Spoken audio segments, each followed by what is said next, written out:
Case 2026 आधिकारिक तौर पर 6 जनवरी को लास वेगास में शुरू हुआ और देखते ही देखते ये साफ हो गया कि कुछ बदल गया है। आई अब भी हर जगह था, लेकिन पहले जैसा नहीं था। आई को एक उत्पाद के तौर पर पेश करने के बजाय लगभग हर चीज के पीछे का इंजन माना जाने लगा। रोबोट, ऊर्जा प्रणाली, स्वायत्त वाहन, पहनने योग्य उपकरण, डेस्क डिवाइस और घरेलू मशीनें सभी इस पर निर्भर थीं।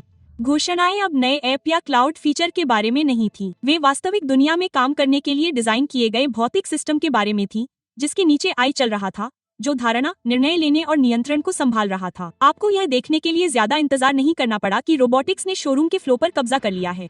कई बूथ दरवाजे खुलते ही लाइव डेमो चला रहे थे, जिसमें ह्यूमनॉइड रोबोट लगातार घूम रहे थे, बजाय छोटी स्क्रिप्टेड रूटीन के। कुछ लोगों से बातचीत कर रहे थे, दूसरे बैलेंस और मोशन टेस्ट कर रहे थे, और कई तैयार उत्पादों के बजाय केवल कच्ची यांत्रिक क्षमता दिखाने के लिए स्थापित किए गए थे। यूनिट के डेमो एरिया में पूरे शरीर की गति और नियंत्रण पर ध्यान केंद्रित किया गया था। रोबोट एक साथ बिना रुके चलने, मुड़ने और शरीर के ऊपरी हिस्से को हिलाने की क्रिया कर रहे थे।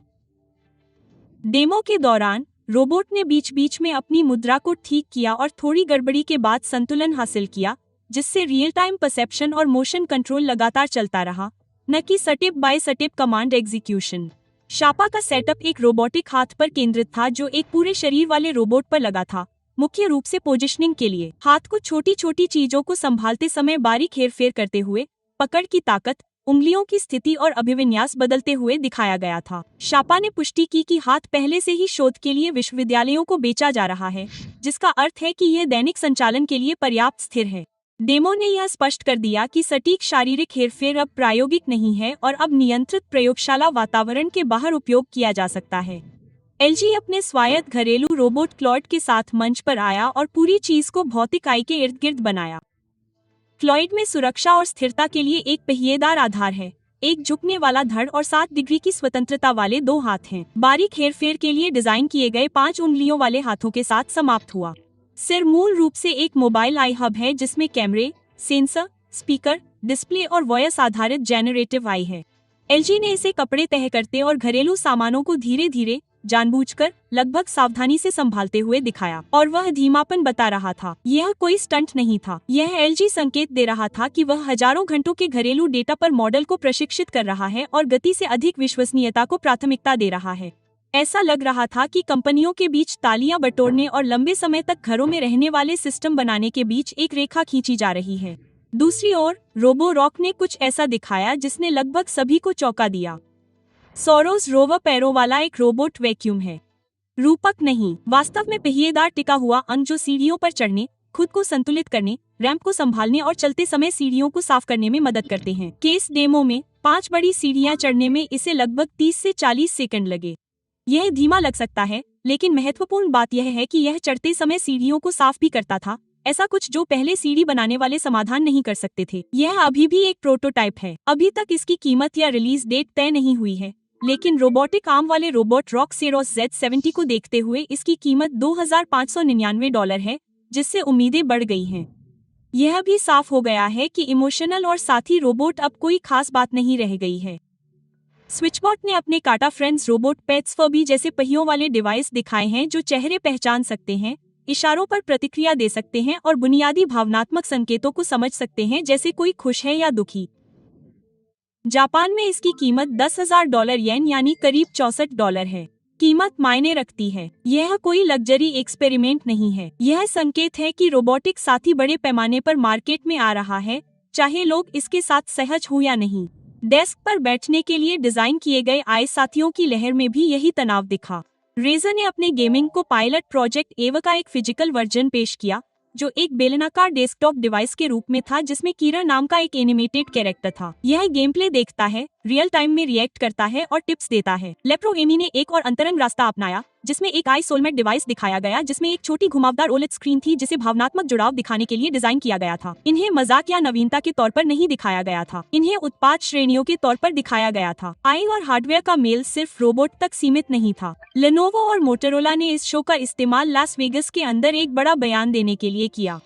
लेनोवो ने रोलेबल लैपटॉप कॉन्सेप्ट दिखाए जो स्टैंडर्ड एस्पेक्ट रेशियो से अल्ट्रावाइड डिस्प्ले में विस्तारित होते हैं। थिंकपैड रोल XD ने अपनी OLED स्क्रीन को ढक्कन के चारों ओर लपेटकर एक दूसरा बाहर की ओर दिखने वाला डिस्प्ले बनाया है। ये अभी भी कॉन्सेप्ट हैं, लेकिन इंजीनियरिंग स्पष्ट रूप से बहुत आगे बढ़ चुकी है। आप महसूस कर सकते हैं कि Lenovo परीक्षण कर रहा है कि लचीलापन वास्तव में दिखावे के बजाय उपयोगी कैसे हो सकता है। मोटोरोला ने इसी इवेंट का इस्तेमाल अपने बुक स्टाइल रेजर फोल्ड को पेश करने के लिए किया, जो आधिकारिक तौर पर क्लैमशेल फोल्डेबल से आगे निकल गया। रेजर फोल्ड में 6.6 इंच का एक्सटर्नल डिस्प्ले और 8.1 इंच की इंटरनल स्क्रीन के साथ साथ 50 मेगापिक्सल का कैमरा सिस्टम है। मूल्य निर्धारण और पूर्ण विनिर्देश इस वर्ष के अंत में आएंगे, लेकिन अकेले फॉर्म फैक्टर मोटोरोला को सैमसंग और गूगल के साथ सीधे प्रतिस्पर्धा में लाता है, जो पहले बंद महसूस होता था। मोटोरोला ने एक्सेसरीज पर भी जोर दिया, जिसमें 4.9/6 स्तरों की दबाव संवेदनशीलता के साथ मोटो पेन अल्ट्रा स्टाइल्स और अपने पूर्ववर्ती की तुलना में दोगुनी बैटरी लाइफ वाला मोटो टेक 2 ट्रैकर दिखाया गया। शो ने हार्डवेयर को सीधे वैश्विक आयोजनों से जोड़ा। लेनोवो और फीफा ने घोषणा की कि फीफा विश्व कप 2026 के लिए रेफरी और प्रसारण में AI संचालित त्रि-आयामी डिजिटल अवतारों को एकीकृत किया जाएगा। जेनरेटिव AI और त्रि-आयामी संपत्तियों का उपयोग करके लेनोवो खिलाड़ियों की यथार्थवादी डिजिटल प्रतिकृतियां बना रहा है, जिसमें ऊंचाई जैसी सटीक शारीरिक विशेषताएं शामिल हैं। इन अवतारों का उपयोग ऑफ साइट रिप्ले और अन्य आधिकारिक दृश्यों में किया जाएगा, जिससे स्टेडियम और घर दोनों में प्रशंसकों को स्पष्ट संदर्भ मिलेगा। आकर्षक गैजेट की तुलना में यह घोषणा चुपचाप हुई, लेकिन यह उन क्षणों में से एक है जो संकेत देते हैं कि AI विजुअलाइजेशन मनोरंजन नहीं, बल्कि बुनियादी ढांचा बन रहा है। कंप्यूटिंग पक्ष में चिप्स ने बहुत अधिक भारी भार उठाया। इंटेल ने आधिकारिक तौर पर अपने कोरल ट्रेरीज 3 प्रोसेसर को लॉन्च किया है, जिसे पैंथर लेक नाम दिया गया है, जो नए इंटेल 18 प्रोसेस पर बना है। ये चिप्स लैपटॉप में 27 घंटे तक की बैटरी लाइफ का दावा करते हैं, जो कि कुछ समय पहले तक बेतुका लगता था। इंटेल ने ARKB 390 इंटीग्रेटेड GPU का भी अनावरण किया, जो बैटरी लाइफ टारगेट को बनाए रखते हुए डिस्क्रीट क्लास परफॉर्मेंस का दावा करता है। पैंथर लेक लैपटॉप के लिए प्री ऑर्डर तुरंत शुरू हो गए और शिपिंग 27 जनवरी से निर्धारित है। इंटेल ने यह भी पुष्टि की कि वह पैंथर लेक के आसपास एक संपूर्ण हैंडहेल्ड गेमिंग प्लेटफॉर्म बना रहा है, जिसमें Koji 3 नामक एक समर्पित हैंडहेल्ड एक्सक्लूसिव प्रोसेसर भी शामिल है। स्पेक्स अभी भी गुप्त हैं, लेकिन इरादा स्पष्ट है। इंटेल उस क्षेत्र में एक मजबूत पकड़ बनाना चाहता है जिस पर AMD का वर्षों से दबदबा रहा है। इस बीच AMD ने इस समय का उपयोग ये दिखाने के लिए किया है कि वह AI के आसपास खुद को कितनी आक्रामक रूप से स्थापित कर रहा है। CEO लीसा सू ने भविष्यवाणी की है कि AI का उपयोग 5 वर्षों में 1 बिलियन सक्रिय उपयोगकर्ताओं से बढ़कर 5 बिलियन हो जाएगा। AMD ने Ryzen i 400 प्रोसेसर और A-Pike सर्वर चिप्स दिखाए, जो पर्सनल डिवाइस से लेकर डेटा सेंटर तक हर चीज के लिए बुनियादी हैं। मार्केट में प्रतिक्रिया तो नहीं मिली, लेकिन संदेश नहीं मिला। एनवीडिया ने और भी तीखा रुख अपनाया। जेनसेन हुआंग के मुख्य भाषण में साफ तौर पर कहा गया कि एनवीडिया अब केस जैसे इवेंट में कंज्यूमर GPU को प्राथमिकता नहीं देगा। कोई नया GeForce कार्ड नहीं था।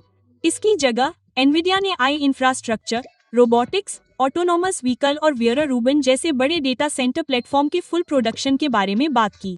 हैंग ने बार बार फिजिकल AI शब्द का इस्तेमाल किया, जिससे यह साबित हुआ कि एनवीडिया का भविष्य असली दुनिया से इंटरेक्ट करने वाली मशीनों को पावर देने में है। फिजिकल सिस्टम पर फोकस अब एनर्जी तक जा चुका है। कॉमनवेल्थ फ्यूजन सिस्टम्स ने घोषणा की कि वह एनवीडिया और सीमेंस के साथ मिलकर स्पार्क फ्यूजन रिएक्टर का डिजिटल ट्विन बना रहा है। स्पार्क अभी मैसाचुसेट्स में निर्माणाधीन एक डेमोन्स्ट्रेशन रिएक्टर है और कंपनी ने अपना पहला 24 टन का मैग्नेट पहले ही इंस्टॉल कर लिया है। सीमेंस के सॉफ्टवेयर का उपयोग उन प्रणालियों को डिजाइन और संचालित करने के लिए किया जा रहा है जो अभी तक व्यावसायिक रूप से मौजूद नहीं है। यहाँ लक्ष्य अल्पकालिक बिजली उत्पादन नहीं है। यह साबित कर रहा है कि फ्यूजन को डिजाइन, अनुकरण और अंततः स्केल किया जा सकता है। फ्यूजन को एक इंजीनियरिंग समस्या के रूप में प्रस्तुत किया गया था जिसे सक्रिय रूप से हल किया जा रहा था। उपभोक्ता तकनीक अभी भी अपनी जगह पर थी, लेकिन वहाँ भी AI गहराई से समाया हुआ था। नेश ने अपने AI संचालित रोबोट शेफ को पेश किया, एक काउंटरटॉप उपकरण जो 500 से अधिक व्यंजनों का उपयोग करके एकल पॉट भोजन पकाता है। उपयोगकर्ता एक बार सामग्री तैयार करते हैं, उन्हें ट्रे में रखते हैं और डिवाइस बाकी को संभालता है। कम सोडियम या कम मसाले जैसी आहार संबंधी प्राथमिकताओं को समायोजित करता है। मशीन लगभग 16 इंच लंबी और 22 इंच चौड़ी है। 1 फरवरी को किकस्टार्टर पर लॉन्च किया गया,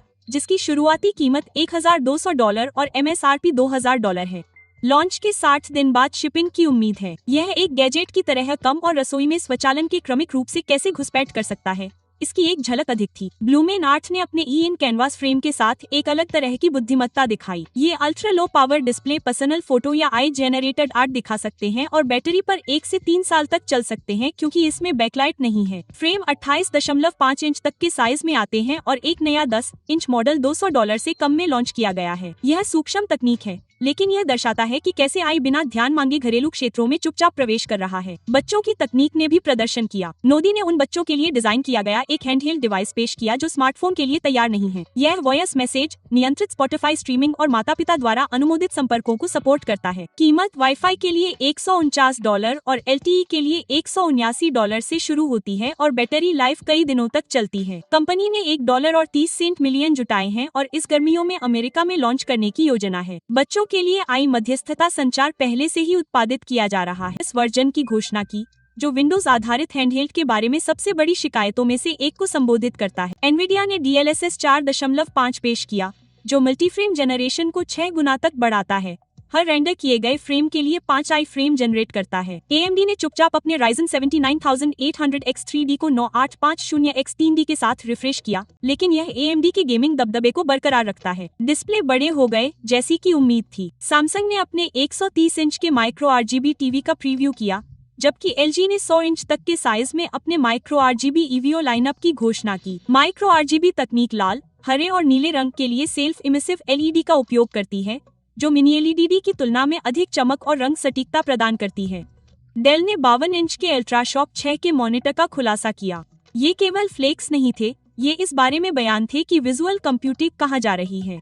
और फिर कुछ शांत, लगभग अजीब पल थे जो केवल शो की शुरुआत में होते हैं। जेसन कैलिकानस एक प्रामाणिक थियोरोनोस मिनी AB डिवाइस के लिए $25,000 तक की पेशकश कर रहा है। जस्करी एक सोलर मास बॉट की शुरुआत कर रहा है, एक स्वायत्त पावर स्टेशन जो खुद को वापस लेने योग्य 300W सोलर पैनलों से रिचार्ज करने के लिए घूमता है। लेगो एम्बेडेड सेंसर, चिप्स, लाइट और स्पीकर के साथ स्मार्ट ईंटों को पेश कर रहा है, सबसे पहले स्टार वॉर्स सेट के साथ लॉन्च किया गया जो गति और निकटता पर प्रतिक्रिया करता है। इनमें से कोई भी भराव जैसा नहीं लगा। वे ऐसे प्रयोग लगे जो श्रेणियों में बदल सकते हैं। दिन के अंत तक पैटर्न को नजरअंदाज करना मुश्किल था। केस 2026 भविष्य में नहीं जा रहा था। इसकी शुरुआत पूरी तरह से तैयार थी। रोबोट सैद्धांतिक नहीं थे, AI अमूर्त नहीं था। ऊर्जा, गतिशीलता, घर, काम, मनोरंजन, यहाँ तक कि दुनिया के सबसे बड़े खेल आयोजन में अंपायरिंग भी पहले से ही एक साथ जुड़ रही थी। ठीक है, अभी के लिए बस इतना ही। मैं जानना चाहता हूँ कि इनमें से आपको कौन सी घोषणा सबसे दिलचस्प लगी, तो कमेंट में बताएं। देखने के लिए धन्यवाद।